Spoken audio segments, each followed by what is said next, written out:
The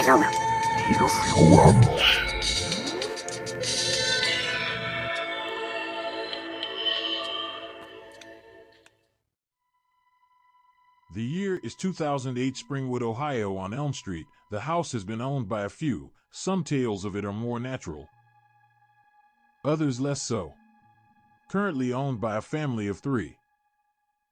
A woman locking the red door, looking slightly exhausted but slightly brought up when seeing her husband and son playing on the green lawn. Black hair, light brown eyes, Caucasian skin. Around 5 feet 5 inches, dark green business suit. Her name is Maggie Morningside. The husband, around 5 feet 6 inches, wearing a Packer shirt, worn out sneakers and blue jeans, blonde hair, blue eyes, Caucasian skin. His name is Horace Morningside. And last we have a young 3-year-old boy, black hair like his mother's, blue eyes like his father. Around 40 inches tall, wearing a blue and yellow striped shirt, long-sleeved, and blue jeans with rubber Crocs colored blue. His name is Jedediah Morningside. Maggie walks to her car, says, "Alright, I'm going off to make the dough. You two better be cleaned up for dinner when I get back." Jedediah replies with a joyful, "I love you, Mommy." The 3 stare for what feels like forever as she gets in 1958 Cadillac Series 62 with red and green stripes on top. Jedediah sees his mom swerve a bit, then crashing into a wall, screaming, "No!" He wakes up in cold sweat, 18 years old, gasping for air. He hears his father calling him. "Jedediah Morningside, you get your ass down here." He gets up, opening his closet, and spots a red and green sweatshirt with a hood, grabs it, and gets dressed. He goes downstairs. "Sleep well?" His father, wearing a suit and tie, combed over hair, and a light beard, asks with alcohol in hand. Jedediah speaks up. "I had the dream again. About Mom." His father reminds him. "We need to move on." You make it sound so easy. But I can't just grab a drink and forget. Horace looks up at him and sighs as Jedediah continues. You and I both know that if there was something wrong with the car, should have saved her. Horace responds. "Jedediah, even if we could go back, how do you know it wouldn't have happened anyways? You know, your mother was very religious. Maybe she saw it that way too. You know, the great plan." Jedediah laughs in annoyance and walks out, saying, I'm going to work. And goes to his job at a thrift store. He arrives at his work and starts sorting through some clothes and is greeted by one of his co-workers, Jennifer, 5 feet 5 inches, wearing John Carpenter The Thing shirt, blue jeans, white shoes, Caucasian skin, green eyes, and dark brown hair. "Hey, Jed." He nods in response as another one of his work friends speaks. "Oh, hello, Jedediah. How are you today?" Jedediah, slightly annoyed but doesn't mind hearing his optimism, responds. Fine, Tim.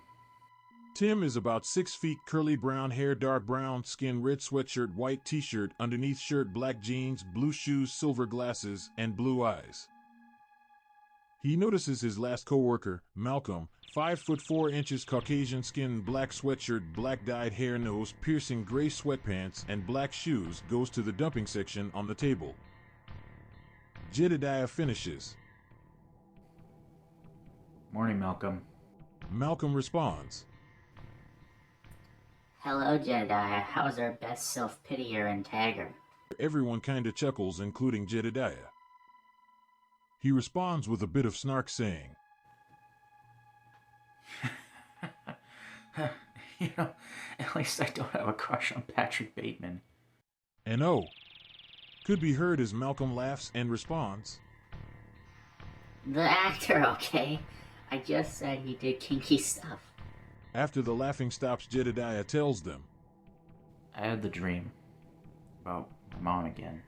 Seconds after he starts, he hears an eat from Jennifer. He turns and spots that she spotted a spider. He grabs it and moves it elsewhere.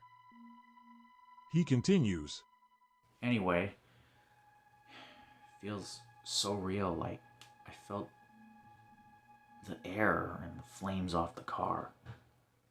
Jennifer responds singing, Therapy! as Tim nods and says, Yeah, true. Of course you would say that. You agree with everything everyone says.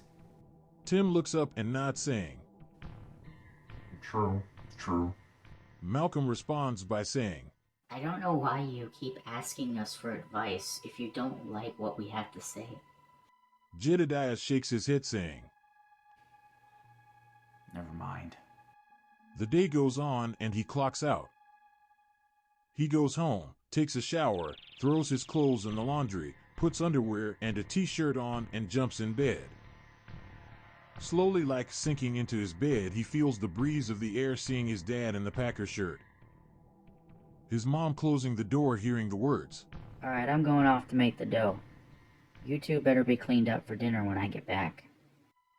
He quickly grabs her hand, sobbing. Horace grabs his son, who tries to keep his mom there, but she tells Horace, Take him to his room, I think he needs a nap. Jedediah cries in pain, trying to say the words. He'll die. In the car she drive. Don't go. But all they can hear is gibberish as Maggie says, I love you, okay? Take a nap. She gets in the Cadillac, and as Horace carries the crying, screaming child, the accident is heard. Then in seconds, flashes of moments, Jedediah has no memory of Flash in his mind.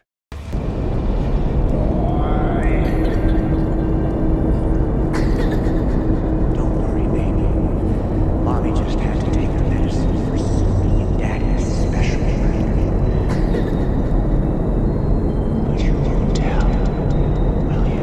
Explorers and the regions and spirits, demons to solve, angels to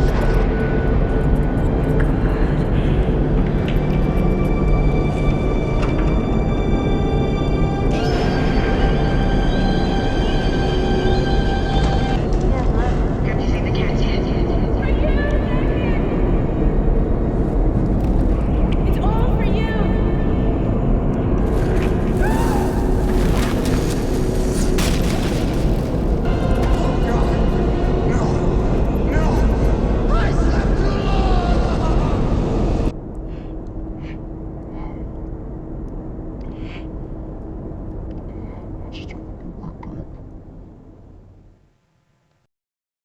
He wakes up gasping for air.